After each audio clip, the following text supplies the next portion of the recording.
Hello student, मैं Rita Jain government GSG PG college Balod में वाणिज्य विभाग में गेस्ट लेक्चरर हूँ।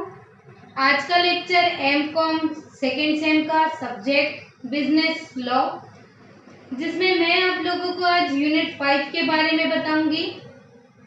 यूनिट 5 में आप लोगों को पढ़ना है गेट, डब्ल्यूटीओ से रिलेटेड जो है जानकारियाँ, वो सारी चीज़ें पढ़ना है। तो उसी में जो है अपना डब्ल्यूटीओ तो मैंने आप लोगों को बता दिया है। मैं जो है आप लोगों को आज गेट के बारे में बताऊंगी। गेट का ये सेकेंड पार्ट है। इसके फर्स्ट पार्ट में मैंने आप लोगों को गेट की स्थापना कैसे हुई, कब उत्पन्न हुआ और उसका अस्तित्व कब खत्म हुआ, उसके बारे में जो है विस्तार से पूरी उसकी पृष्ठभूमि मैंने आप लोगों के सामने रखा था। इसके साथ ही मैंने जो है गेट के जो उद्देश्य है, महत्वपूर्ण उद्देश्य के बारे में आप लोगों को जो है विस्तार से जानकारी दी थी। आज अपन गेट के जो फंडामेंटल्स है, उसके जो सिद्धांत है, उसके बारे में जानेंगे। तो आइए स्टूडेंट, आज की क्लास अपन स्टार्ट करते हैं। गेट, जिसका पूरा नाम है general agreement of trade and tariff, जिसको व्यापार एवं प्रशुल्क संबंधी सामान्य समझौता के नाम से जाना जाता है। गेट उसका शॉर्ट फॉर्म है, शॉर्ट नेम है। तो इसका जो मूलभूत सिद्धांत है, जो उद्देश्यों की प्राप्ति करने के लिए जो है सिद्धांतों को बनाया है, इसके बारे में जो है अपन आज चर्चा करेंगे। देखिए, गेट के जो मूलभूत सिद्धांत है वो 3 जो है मूलभूत सिद्धांत है, जिसमें पहला सिद्धांत है भेदभाव की समाप्ति, जिसको विभेदात्मक नीति की समाप्ति भी के नाम से भी जाना जाता है। मतलब भेदभाव की समाप्ति, विभेदात्मक नीति भी है। ये जो है सबसे अधिक प्रिय देश का सिद्धांत है, जिसमें गेट के सदस्य है, उन्होंने ये माना, ये स्वीकार किया कि जो अंतरराष्ट्रीय व्यापार है उसमें जो है प्रशुल्क की कमी और भेदभाव की समाप्ति क्या करना पड़ेगा, खत्म करना पड़ेगा, तभी जो है लाभ आधारित होगा।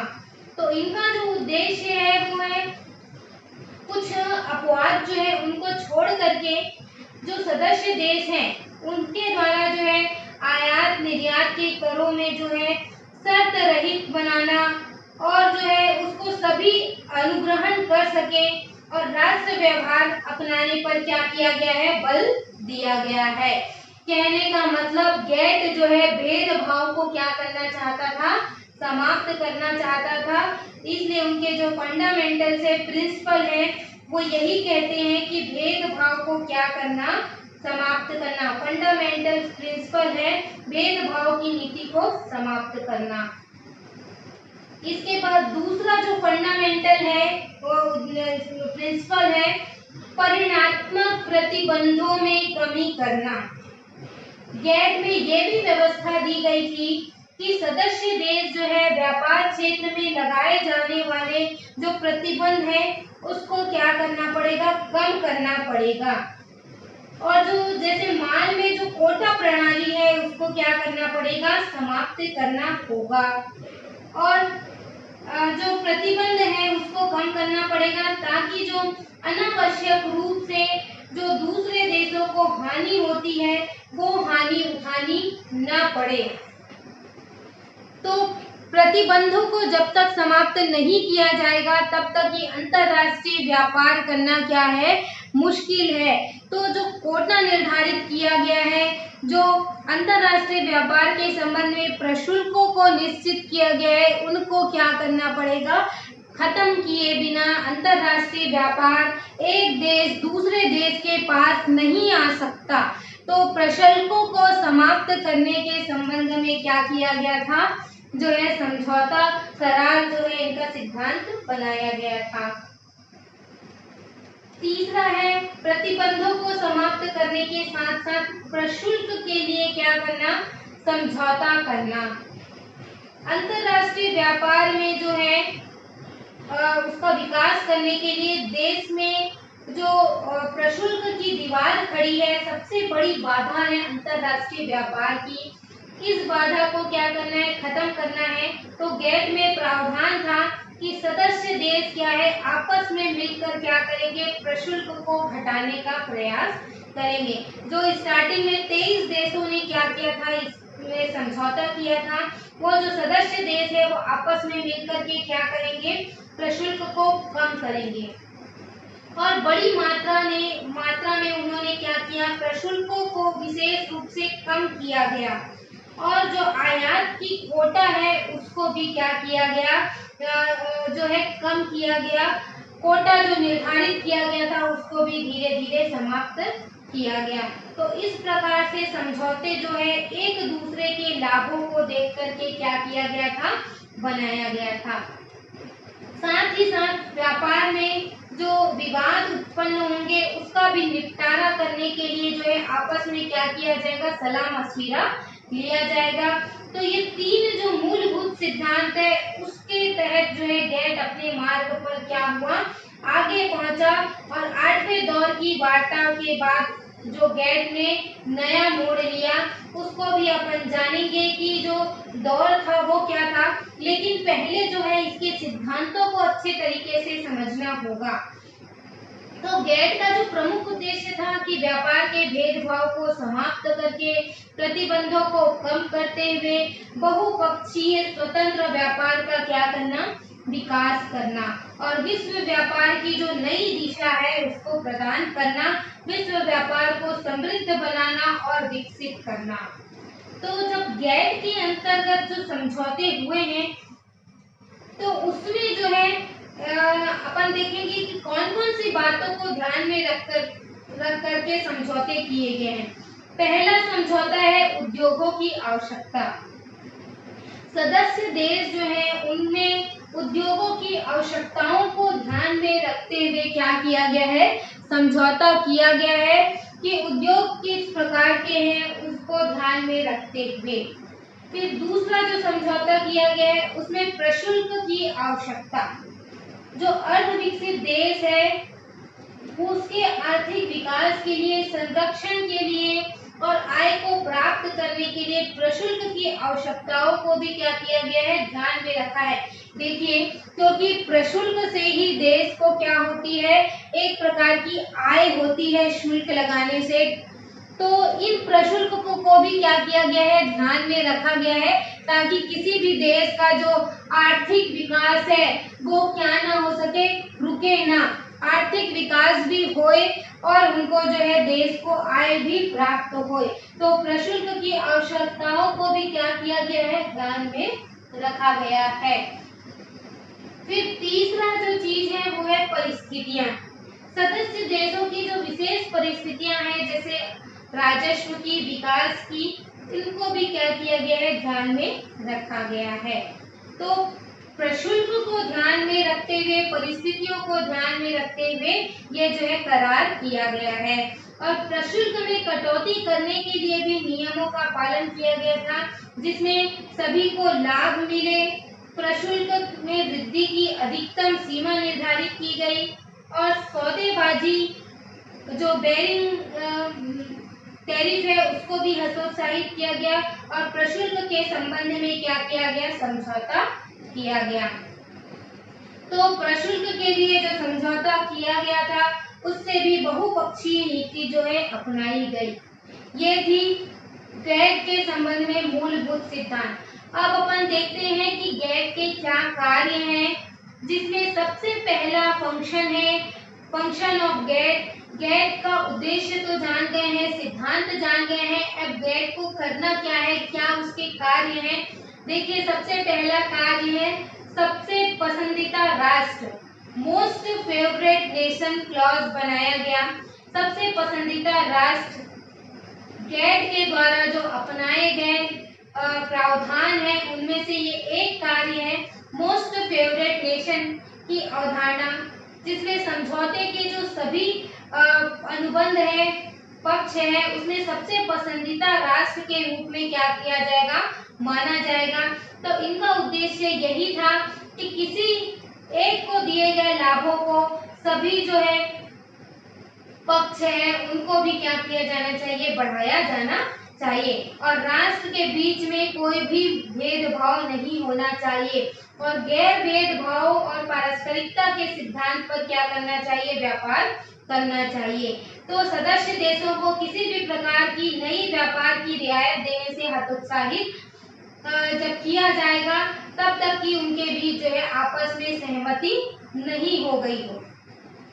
हालांकि कई जो है भागने वाले भी देश है, विशिष्ट परिस्थितियों में जो कम विकसित देश है उसमें भेदभाव के भी अधिकार का उन्होंने उपयोग किया गया, जैसे कि डंपिंग है, निर्यात सब्सिडी है, उसमें भी जो है अपमानजनक देश के खिलाफ उनको गिना जाता था।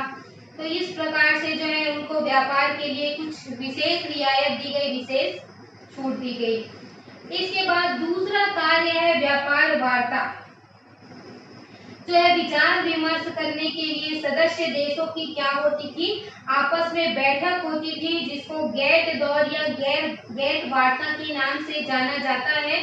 इसको जो है अपन नेक्स्ट क्लास में पूरी वार्ता के बारे में जो है विशेष चर्चा करेंगे। तो ये भी इनका कार्य है, वार्ता करने के लिए क्या करना, विशेष बैठक बुलाना। तीसरा जो मुख्य कार्य है गेट का, टैरिफ और गैर टैरिफ उपाय। टैरिफ जो होता है वो अंतरराष्ट्रीय व्यापार के लिए एक महत्वपूर्ण बाधा है। टैरिफ और गैर टैरिफ दोनों ही जो है बाधाएं के अंतर्गत आती है। तो टैरिफ जो बाधाएं हैं, टैरिफ अंतरराष्ट्रीय व्यापार का बाधा है, जिसमें गेट ने जो है हाई टैरिफ में क्या की गई, कमी करने के लिए उन्होंने क्या किया, बात किया, ताकि जो भाग लेने वाले देश हैं वो अपने हजारों के प्रोडक्ट को क्या कर सके, टैरिफ में कटौती करने के लिए उन्होंने जो है अपनी सहमति क्या करी, प्रदान करी। और टैरिफ में कमी करके जो है सभी देशों में जो है लाभप्रद आधार भी निर्धारित किए गए। तो गेट के प्रावधान में ये दिया गया था कि जो है अनुबंध करने वाले जो सदस्य हैं वो जो है रियायत की दरें निर्धारित करेंगे, और एक बार रियायत की सूची में शामिल करने के बाद जब तक कि कोई विशेष परिस्थितियां नहीं आ जाती तब तक कि उसको क्या है, वापस नहीं लिया जाएगा।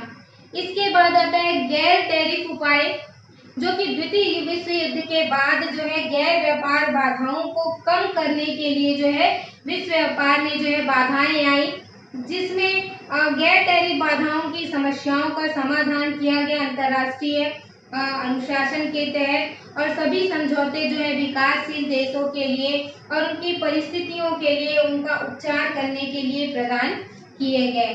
तो गैर टैरिफ उपायों में जो वार्ता हुई उसमें थी सब्सिडी पर जो प्रतिबंध है, तकनीकी बाधाएं हैं, आयात लाइसेंसिंग प्रक्रिया है, सरकारी खरीद है, कस्टम मूल्यांकन है और एंटी डंपिंग कोड की अनुमति। ये सारे उपाय किए गए वार्ता के अंतर्गत गेट के टैरिफ और नॉन टैरिफ उपायों के बारे में जो है बात किया गया। इसके बाद जो है चौथा कार्य था सुरक्षा को लेकर के। टैरिफ और नॉन टैरिफ उपाय के बाद जो है चौथा कार्य था सुरक्षा का, जिसमें जो है अंतरराष्ट्रीय व्यापार के अंतर्गत सदस्य देशों की क्या करना, सुरक्षा, और घरेलू देशों की भी क्या करना, सुरक्षा करने के लिए क्या किया गया था, प्रावधान निर्धारित किया गया था, जिसके अंतर्गत जो है सभी देशों में जो है सुरक्षा का प्रावधान क्या हो, तय हो। इसके बाद पांचवा है शिकायत। जो गेट का समझौता हुआ उसमें जो है संबंधित पार्टी का संपर्क करने की जो है शिकायतों का भी जो है ये इंटरटेन करता है, जिसमें जो है सदस्य देश है जो गेट के समझौते के तहत लाभ से जो वंचित हो गए हैं या वंचित होने की संभावना है, तो उसके परामर्श के लिए जो दूसरे पक्ष हैं वो क्या कर सकता है, उनसे अनुरोध कर सकता है, शिकायत कर सकता है। और गेट का जो सिद्धांत ही यही है कि सदस्य देश जो है व्यापार के मामले और समस्याओं का एक दूसरे से क्या करेंगे, परामर्श करेंगे, एक दूसरे से विचार विमर्श करेंगे, राय लेंगे, ताकि जो उनकी समस्याएं हैं उनका समाधान हो सके और एक दूसरे देश जो है आपस में क्या करेंगे, सहयोग की भावना जो है उनके में होगी। तो गेट के प्रावधानों के अनुसार आवेदन के हिसाब से जो अनुबंध करके जो पक्षकार है उनको छूट देने की भी प्रक्रिया जो है दी जाएगी। तो मतदान के हिसाब से जो है सदस्य देशों के बीच में मतदान के आधार पर जो है शिकायतों का समाधान किया जाएगा और छूट भी दिया जाने का जो है अनुमोदन किया जाएगा। तो गेट के अंतर्गत जो है शिकायतों का भी क्या किया जाएगा, समाधान किया जाएगा, जिससे कि देशों के बीच में जो है विचार विमर्श सलाह मशविरा करके समाधान किया जा सके। इसके बाद छठवां कार्य है गेट का विवादों का निपटारा। तो जो GATT गेट का उद्देश्य ही यही है कि सदस्य देशों के बीच में विवादों का क्या करना, निपटारा करना। ये उद्देश्य भी है। जहाँ गेट के मूलभूत सिद्धांत बताए गए हैं उसमें ये भी बताया गया है कि विवादों का क्या करना, निपटारा करना। तो गेट सदस्य देशों में व्यापार के मामलों को लेकर के एक दूसरे से परामर्श करके उनके बीच में जो समस्याएं आ रही है उनका क्या करना, निपटारा करने की अनुमति देता है। स्टार्टिंग में तो जो सदस्य देश हैं उनमें जो है द्विपक्षीय आधार पर क्या होता था, वार्ता आयोजित की जाती थी और वार्ता आयोजित करके उनके विवादों का हल करना था। फिर इसकी विफलताओं को देखते हुए विवाद को जो है गेट परिषद के तहत क्या किया गया, गठित किया गया। तो एक परिषद बनाई गई और उसमें जो है स्वतंत्र जो है विशेषज्ञ का पैनल जो है निर्धारित किया गया और उनके विवाद को पैनल के पास क्या किया जाता था, भेजा जाता था। और पैनल के जो सदस्य देश हैं वो उनका क्या करते थे, उनके विवादों का जो है सीधा निर्धारण करते थे और यदि कोई आपत्तिजनक पक्ष जो है पैनल के निर्णय का कार्य नहीं करते हैं तो उन्हें आपत्तिजनक पक्ष को दी गई रियायतों को क्या करना पड़ता था, वापस लेना पड़ता था। तो अगर कोई जो है निर्णय का पालन नहीं करेंगे तो उनको जो दी गई छूट है उसको क्या कर लिया जाता था, वापस ले लिया जाता था। क्योंकि जो पैनल प्रक्रिया है वो आपस में पारस्परिक रूप में थी और संतोषजनक जो निपटाने की प्रक्रिया जो है सुनिश्चित की गई थी। तो सदस्य जो है पैनल का उपयोग करके क्या करते थे, उनके विवादों का निपटारा करते थे। तो गेट के अंतर्गत व्यापार में आने वाले विवादों का निपटारा जो है आपस में सलाह मशविरा करके करना है और ये जो सिद्धांत है उसके आधार पर क्या करना है, आगे बढ़ना है। और जो है गेट के अंतर्गत जो उद्देश्य निर्धारित किए गए हैं उन उद्देश्यों को क्या करना है, प्राप्त करना है, जिसके लिए जो है गेट की स्थापना हुई है, गेट का निर्माण हुआ है, उसके जो उद्देश्य है जिससे कि सभी राष्ट्रों को क्या हो सके, अंतर्राष्ट्रीय व्यापार करने में सुविधा हो सके। और जो प्रशुल्क के संबंध में समझौता है जिसमें सभी देश आपस में मिलकर के क्या करते हैं, कार्य करते हैं। जो सदस्य देश है उनके द्वारा जो है आयातों में जो प्रतिबंध है उनको समाप्त करके और साथ ही जो है उनको विशेष प्रकार के क्या दी जाती थी, छूट दी जाती थी। तो इस प्रकार से स्टूडेंट जो गेट है उसके सिद्धांत जो है 3 मूलभूत फंडामेंटल प्रिंसिपल है गेट के बनाए गए हैं, जिसमें भेदभाव की समाप्ति, परिणात्मक प्रतिबंधों में कमी करना, प्रशुल्क समझौता जिसमें विवादों का निपटारा करना। तो इनको ध्यान में रखकर समझौते जो है बनाए गए हैं और साथ ही मैंने आप लोगों को गेट के कार्य भी बताए हैं, जिसमें गेट का क्या कार्य होता है, किस प्रकार से जो है गेट जो है कार्य करता है और प्रशुल्क में कटौती करने के लिए भी जो है नियमों का पालन करना होता है। तो स्टूडेंट आज की क्लास जो है गेट को लेकर के थी, जिसमें मैंने आप लोगों को आज पार्ट 2 बताया है। General agreement of trade and tariff का ये पार्ट 2 है। इसके फर्स्ट पार्ट में मैंने आप लोगों को गेट की स्थापना और गेट के जो है उद्देश्य बताए थे। आज की क्लास में मैंने आप लोगों को सिद्धांत और इसके फंक्शन बताए हैं। आई होप आप लोगों को लेक्चर समझ में आ गया होगा।